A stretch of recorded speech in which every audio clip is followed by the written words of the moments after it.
Réunis à Abidjan, à la faveur de la 9e session conjointe du comité technique spécialisé de l'Union africaine sur les finances, les affaires monétaires, la planification économique et l'intégration, ainsi que de la 5e session du comité technique spécialisé sur le commerce, le tourisme, l'industrie et les ressources minérales, les décideurs publics, partenaires techniques et financiers, représentants du secteur privé, explore les leviers permettant de bâtir une industrialisation plus résiliente de l'Afrique. L'Afrique ne génère que moins de 2% de la production manufacturière mondiale.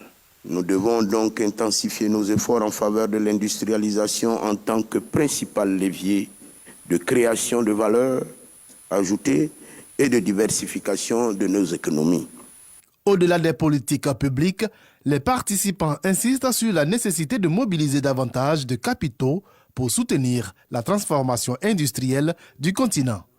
L'Afrique que nous voulons ne pourra exister sans des industries locales fortes, sans des marchés africains qui consomment des produits africains et sans des femmes industrielles pleinement intégrées dans les chaînes de valeur.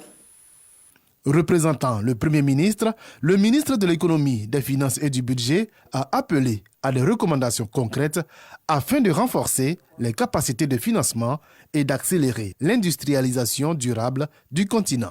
Nous devons développer des chaînes de valeur régionales qui relient durablement nos économies les unes aux autres autour d'une nouvelle architecture financière africaine solide.